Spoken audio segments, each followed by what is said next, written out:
footage from my Xiaomi Redmi Note 13 Pro. So this is what it looks like in full ISO. Before I switch to the, and then you can see now as I switch to the Cigman how much more light it enters in.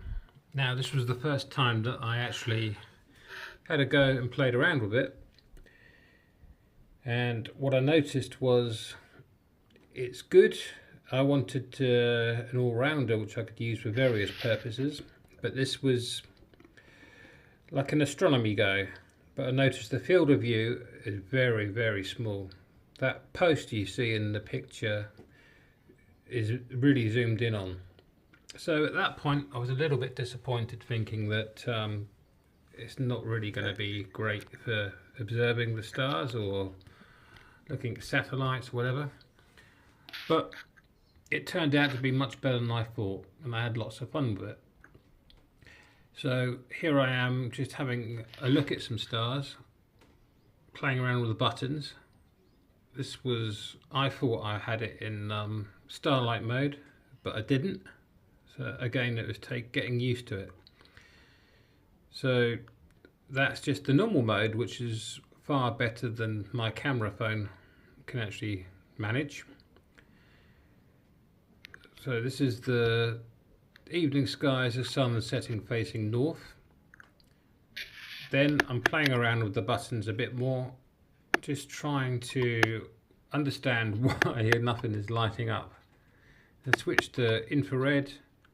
That wasn't really working, and I thought, oh. But then I realised that it's got a bung in there to cut out the UV light, I think it is. So I took the bung out, and obviously the infrared started to get much better. And you will see that just coming up about now. The infrared starts to kick in and we can see stuff. Now, my neighbour's field over the road is quite a few, it's a couple of 100 yards away, and in a minute you'll see that I'm able to see that in the background, and the stars as well, which was great. And that was one, I think there's a plane coming along with its trail. I was very impressed at this point, even though the field of view is small, that I could actually see quite a bit, and the quality of the image was better than I expected as well. So that's it on infrared free, where we can see the trees, the stars. Okay, the foreground is lit up by the LED, but I can see that I'm going to have some fun with this, even though the field of view is narrow. I can turn it, and when I've seen other YouTube videos, I've noticed that there's kind of like a trail left by the light, but it doesn't seem to be that on this one. So now I'm playing around with the buttons again, still thinking, why is it not showing it light? And then I've realized, and at this point I'm just switching, and you will notice a difference as we come into the starlight mode. The starlight mode is coming up just about now, and here we go. It's kind of lit up the background, foreground much better. I don't know why, but pointing it down seems to make it a bit duller. And here's the neighbour's field over there, lit up almost like it's daylight. And you can still see the stars at the same time, which I think is really good. Picture quality is better than I expected.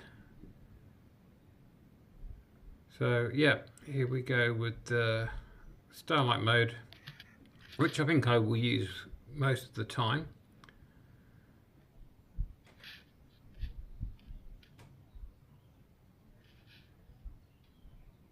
So I think coming up it's more of just zooming around, checking out the field and seeing what stars etc. I can see. but I was more than happy with the quality of this. I've seen some really grainy videos, and as it got darker, as it gets darker rather, I'm sure it will get a lot grainier. But when I switched to IR mode, I was happy with that. I could see a lot of stars. I could see the field better. So all in all, for just under 100 quid, I'm really happy with this device. And I've seen videos of the Picasso Seymour 200, and the footage, for the colour footage, isn't much different than this. I'm not sure about the field of view, whether the field of view is better, but all in all, for 100 quid, I can't complain. It's going to give me some fun for night vision, for stargazing, for using it for wildlife, that kind of stuff. So I think the video is finishing shortly. Doesn't look like it is actually. It looks like I had more fun than I remembered. As I'm doing, oh, a bat just flew by. But for the first go, and trying to understand the buttons, I think it was not too bad. The buttons look simple, but there is a bit more to the operation of it than I anticipated. I'm still playing around with it. Anyway, I will leave that now, and the rest of the video can just play out. But yeah, here we go. It's late at night. My Xiaomi phone is not picking up any detail whatsoever. It's only picking up one star. This was picking up a lot more stars. So this is facing east, and you'll only get one constellation in, possibly. I mean, it really is a narrow field of view, but you can move it around with, and it's not affecting the quality of the video so much. So I will be doing that, and I'll be posting a few more videos. Oh, here we go. I switched to IR, and I think the stars come out better. But I'll be posting a few more once I've got more used to how to use this device. And what was that flying by? I don't know. Anyway, bye for now.